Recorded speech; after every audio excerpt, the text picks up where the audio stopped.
LT का जो है मेंस एग्जाम के लिए फॉर्म फिल हो रहा है, किस तरीके से होना है, स्टेप बाय स्टेप में काफी प्रॉब्लम्स कुछ बच्चों को आ रही है। स्पेशली मैं कहूंगी बीएफए वालों को काफी प्रॉब्लम्स का सामना करना पड़ रहा है, क्योंकि उनकी जो क्वालिफिकेशन थी वो थी अधिमानी अर्ता के रूप में, जो कि कुछ बच्चों को लग रहा है कि वो खत्म हो गई है। अभी मैं यहाँ पर आप लोगों को स्टेप बाय स्टेप आज सारी चीजें क्लियर कराने जा रही हूँ कि किस तरीके से एलटी का फॉर्म भरना है, एलटी में क्या चीजें हैं, क्या चीजें मांगी गई हैं, क्या क्या डॉक्यूमेंट्स लग रहे हैं, क्योंकि डॉक्यूमेंट्स पता हो सटीक तरीके से तभी आप उनको लेकर बैठेंगे, क्या क्या डॉक्यूमेंट्स लग रहे हैं उसके अकॉर्डिंग आप लोग अपना फॉर्म फिल करेंगे। अभी 1-2 दिन से साइट में कुछ प्रॉब्लम्स चल रही थी, बट अभी मेरे ख्याल से क्लियर हो चुकी है। तो यहाँ पर एक फॉर्म भरा हुआ है, उसी भरे हुए फॉर्म से मैं आपको बताऊंगी कि क्या क्या चीजें उसमें हैं, ठीक है। तो मैं चल रही हूँ वापस से आप लोगों का जो पीडीएफ दिया हुआ है। पहली चीज तो आप देखेंगे जो नोटिस आया हुआ था उसी में लिखा हुआ है, ठीक है।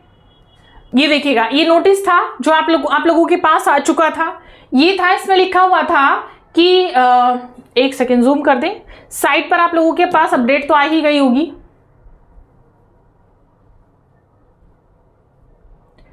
आयोग के विज्ञापन संख्या इतने के अंतर्गत विज्ञापित सहायक अध्यापक प्रशिक्षित परीक्षा 2025 की कला, संगीत, कृषि, उद्यान कर्म विषय की प्रारंभिक परीक्षा के परिणाम के आधार पर मुख्य परीक्षा हेतु सफल अभ्यर्थियों को इतने द्वारा सूचित किया जाता है कि मुख्य परीक्षा हेतु ऑनलाइन आवेदन की प्रक्रिया दिनांक 30 मार्च 2026 से उपलब्ध होगी, यानी 30 मार्च से शुरू हो चुकी है, ठीक से प्रक्रिया शुरू हो चुकी है। तो आप देखना है यहाँ से, यानी वेबसाइट ये इतनी दी हुई है, इस वेबसाइट पर आप लोग ओपन करेंगे, ठीक है। ऑनलाइन डिटेल जो है आप फिल करेंगे, और ऑनलाइन डिटेल में क्या होगा, जैसे कि क्लिक करने के पश्चात यहाँ पर आपको ऑथेंटिकेट प्रदर्शित करना होगा, जिस पर क्लिक करके अभ्यर्थी अपना ओटीआर, तो सारी चीजें अब आप लोगों की ओटीआर के थ्रू ही होंगी, ठीक है। तो इस ओटीआर के माध्यम से आप लोग कर सकते हैं, और पूर्ण करने के पश्चात स्क्रीन पर एप्लीकेंट डैशबोर्ड स्वतः ही प्रदर्शित हो जाएगा। क्लियर है।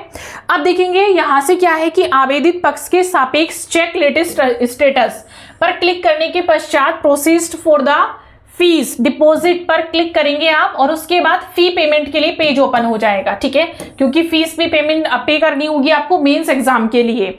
अब देखेंगे यहाँ से कि इसके बाद एसबीआई मोब्स का पेज भी प्रदर्शित होगा, जिसमें भुगतान के आपको इस तरह के कुछ ऑप्शंस मिल जाएंगे। तो ये तो भुगतान की प्रक्रिया है, ठीक है। जैसे ये आप लोगों के पास डेबिट कार्ड किसी के पास नहीं है तो उसका भी दे रखा है, ई चालान है, उस तरीके से आपको करना है, ठीक है। मेन आता है डॉक्यूमेंट्स, किस तरीके के क्या डॉक्यूमेंट्स आप लोगों को चाहिए।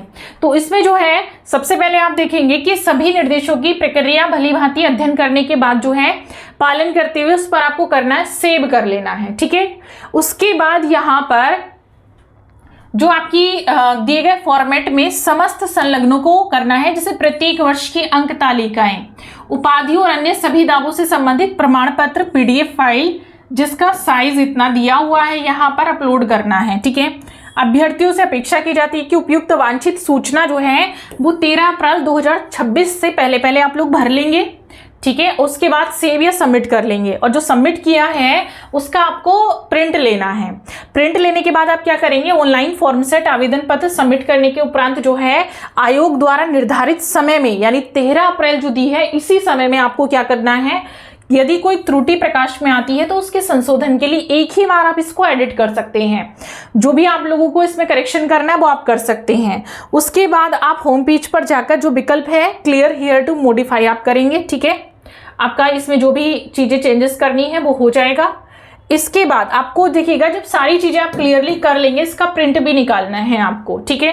अब आपको डॉक्यूमेंट्स क्या क्या चाहिए हैं, तो डॉक्यूमेंट्स दे रखे हैं कि आपके लिए जाति प्रमाण पत्र, जैसे कि जनरल वालों के लिए तो नहीं है, बट जनरल से जो अलग कैटेगरी के ईडब्ल्यूएस है तो उनके लिए जाति प्रमाण पत्र होगा। आर्थिक रूप से कमजोर वर्ग के लिए ईडब्ल्यूएस होगा। जो स्वतंत्रता संग्राम सेनानी के आश्रितों का प्रमाण पत्र होगा।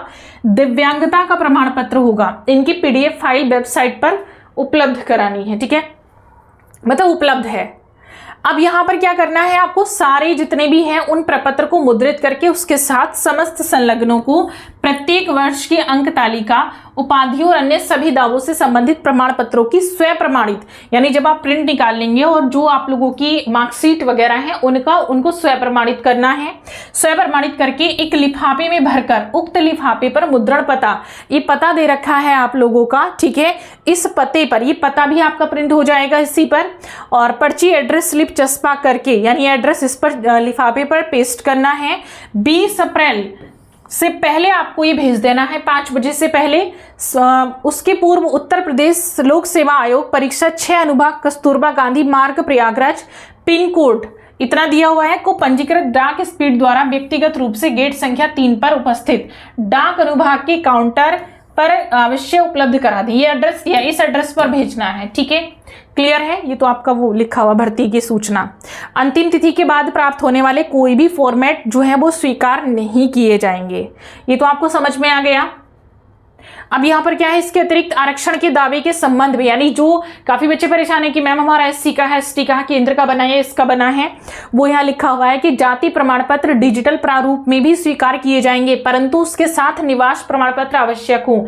जैसे कुछ के डिजिटल बने हुए हैं, तो जिनके डिजिटल बने हुए हैं उनके साथ आप लोगों का निवास प्रमाण पत्र भी होना चाहिए, ठीक, उसके साथ वो स्वीकार किए जाएंगे। अभ्यर्थी द्वारा प्रसंगत चयन हेतु प्रारंभिक परीक्षा के ऑनलाइन आवेदन में श्रेणी, उपश्रेणी, अर्हता आदि के संबंध में किए गए दावे के समर्थन में अपने समस्त अभिलेख मुख्य परीक्षा, यानी जो आप लोगों ने प्रारंभिक परीक्षा में डॉक्यूमेंट सेट किए हुए हैं वही डॉक्यूमेंट्स इसमें लगेंगे, ठीक है। जैसे कि साथ संलग्न करें, अन्यथा विज्ञापन के प्रस्तर 10 के नोट और प्रस्तर 11 में निहित प्राविधानानुसार उनका अभ्यर्थन स्वतः ही निरस्त हो जाएगा, ठीक है। अब देखिएगा भरना कैसे। पर एक जो है स्टूडेंट का भरा हुआ फॉर्म है, उसने प्रिंट निकाल लिया है, तो इस तरीके से आपको भरना है, ठीक है। एक तो ऊपर आप लोगों की फोटो अभी आपने देखी होगी, यहाँ से वहां पेस्ट कर देनी है। इसमें लिखा आवश्यक सूचना, अभ्यर्थी सभी स्तंभ सही भरने के बाद घोषणा पत्र के नीचे प्रत्येक पृष्ठ पर निर्धारित स्थान पर अपना हस्ताक्षर जरूर करें। उनका आवेदन भरना निरस्त कर दिया जाएगा अगर नहीं करते हैं तो। शैक्षणिक अर्हता संबंधी ऑनलाइन आवेदन किए गए दावे की पुष्टि में सभी उपाधियों, प्रमाण पत्र, अंक तालिकाओं की स्वप्रमाणित वही चीज है, उनको संलग्न करना है। जब आप इसको ऑफलाइन पोस्ट करेंगे तो ये आपको स्वप्रमाणित यानी खुद से सिग्नेचर करना है, ठीक है। अभ्यर्थियों ने उक्त परीक्षा के ऑनलाइन आवेदन पत्र में जिस आरक्षण श्रेणी, उप श्रेणी का दावा किया है उसकी पुष्टि के इस आवेदन पत्र के साथ नवीनतम शासनादेशों के अनुसार निर्धारित प्रारूप पर जो विज्ञापन संख्या लिखी हुई है उसके प्रमाण पत्र की स्वप्रमाणित प्रतिलिपियां अवश्य संलग्न करनी, यानी वही चीज है। इस तरह से आपका फॉर्मेट है, एप्लीकेशन आईडी है आप लोगों की, अनुक्रमांक संख्या है क्योंकि आप प्री परीक्षा दे चुके हैं, ठीक है। अभ्यर्थी का नाम आप लोग लिख लेंगे, बाकी तो ये सारी आप लोगों की डिटेल है। इसमें क्या है कि मूल निवासी है उत्तर प्रदेश का, तो अगर आप हैं तो हाँ करेंगे, नहीं है तो नो करेंगे, क्योंकि बाहर के भी बच्चे हैं, ठीक है, तो उनको उसके अकॉर्डिंग जो है रखा जाएगा। तो यहाँ पर ये आपकी डिटेल है कि आपकी पर्सनल डिटेल है ये, ठीक है। राष्ट्रीयता आपकी जो भी डिटेल है वो आपको इसमें भरनी है, सिटीजनशिप्स वगैरह। अब यहाँ पर क्या है कि ये आपका मैरिटल स्टेटस है वो आपको भर देना है, ठीक है। अभ्यर्थी की श्रेणी जो है यहाँ पर दे रखी है कि क्या श्रेणी है, डाक का पता यहाँ पर दे रखा है कि कौन से डाक का स्थायी पता आप लोग भर देंगे यहाँ पर, ठीक है। ये डॉक्यूमेंट जो का है जो आप लोगों का मेन है जिसमें आपको सबसे ज्यादा प्रॉब्लम आ रही है, तो वो यहाँ से देख लीजिएगा क्या क्या डॉक्यूमेंट्स किस तरीके से भरने हैं। जैसे ये हाई स्कूल का है, ठीक है, तो हाई स्कूल की श्रेणी भरनी है, वर्ग भरना है, प्रमाण कितने प्राप्तांक हैं, पूर्णांक कितना है, टोटल प्रतिशत कितना है, विषय कौन कौन से हैं, वो सब भरना है, ठीक है। उसके बाद यहाँ से आपको इंटरमीडिएट का भरना है सेम, और यहाँ पर ये जो है प्रमाण पत्र की संख्या भी भरनी है। जो आपकी मार्कशीट होती है, फाइनल मार्कशीट, उस पर ये संख्या लिखी होती है, उसको आप लोग भर देंगे। और एक यहाँ से आप लोगों का मतलब जो भी है जितने भी डॉक्यूमेंट्स है, जैसे अगर आप लोगों ने पोस्ट ग्रेजुएशन कर रखा है तो पोस्ट ग्रेजुएशन तक का भी लगा दीजिएगा। आपने पोस्ट ग्रेजुएशन नहीं कर रखा तो मत लगाइएगा, क्योंकि मेन क्वालिफिकेशन आपकी ग्रेजुएशन प्लस बीएड, ठीक है। बीएड है तो बीएड का लगाएंगे, ठीक है, नहीं है तो बाकी जो है यानी बीएड जिनका नहीं है उनके लिए भी मैं बताऊंगी, जिन्होंने बीएफए कर रखा है। तो इन्होंने स्नातक कर रखा था, यहाँ स्नातक का भरा, यहाँ स्नातकोत्तर का, तो इन्होंने अपना पीजी तक के डॉक्यूमेंट्स लगा दिए हैं, ठीक है, वो इनके लग गए हैं। इस तरीके से इन्होंने फॉर्म फिल कर दिया है अपना, और यहाँ पर वही पता और ये सारी चीजें आ गई। इसके बाद ये देखिए यहाँ पर क्लियरली लिखा हुआ है, ये वही पेपर है जो फॉर्म का, इस तरीके से कौन से सन में किया है पूरा इन्होंने भर दिया है।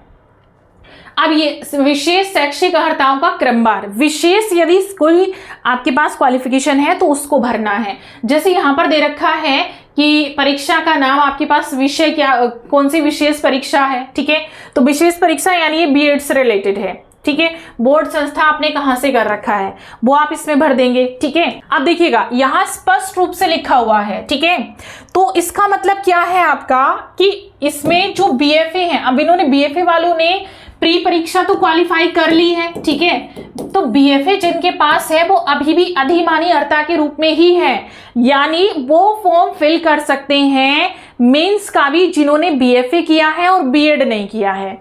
लेकिन ग्रेजुएशन के साथ बीएड जरूरी है, तो बीएफए के साथ बीएड अधिमानी अर्ता के रूप में था और अभी भी है, तो अभी भी आप लोग फॉर्म अप्लाई कर सकते हैं, कोई भी छोड़िएगा मत। यहां स्पष्ट रूप से लिखा हुआ है, लिखा है देखिएगा, भारत में विधि द्वारा स्थापित किसी भी विश्वविद्यालय मानित विश्वविद्यालय संस्था से एक विषय के रूप में कला के साथ स्नातक की उपाधि, यानी जिन्होंने बीए कर रखा है, ठीक है, ड्राइंग एंड पेंटिंग से, भारत में एनसीटी द्वारा मान्यता प्राप्त किसी भी कोर्स में शिक्षा स्नातक यानी बीएड की उपाधि। ठीक है, अब दूसरे नंबर पे दिया हुआ है अथवा, वही जो आपके नोटिफिकेशन में था कि भारत में विधि द्वारा स्थापित किसी विश्वविद्यालय मानित विश्वविद्यालय संस्था से ललित कला में बीएफए स्नातक, भारत में विधि द्वारा स्थापित विश्वविद्यालय। ठीक है, ऑब्लिक लगा हुआ है कि या तो आपने बीएफए कर रखा है, ठीक है, ऑब्लिक लिखा है मानक विश्वविद्यालय संस्था से अधिमानी अर्था के रूप में स्नातक, यानी अगर आपने स्नातक किया है तो बीएड, और अगर आपने बीएफए किया है तो बीएड नहीं, क्योंकि बीएफए अभी भी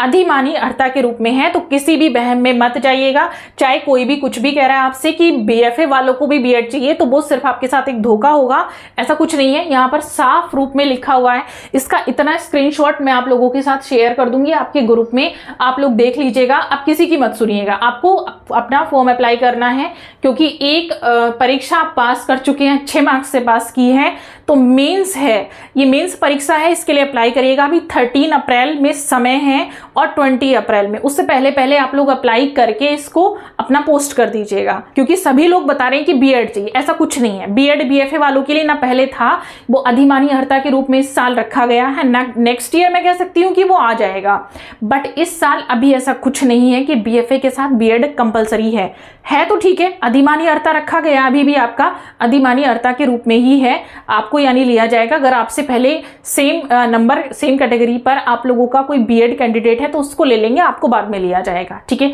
सीटों के अकॉर्डिंग अगर मैं कहूँ तो इतने ज़्यादा बंदे भी नहीं हैं, अभी इतने सारे कैंडिडेट नहीं हैं कि आपको नहीं लिया जाएगा, जॉब आपको मिल जाएगी। आप अपनी तैयारी करिएगा, अच्छे से लिखने की प्रैक्टिस करिएगा, 20 क्वेश्चंस आप लोगों के आएंगे। ठीक है, तो अभी आप फॉर्म फिल करेंगे और इसको जो है अपना आप लोग सबमिट कर दीजिएगा। सारी चीज़ें इसमें लिखी हुई है, क्लियर।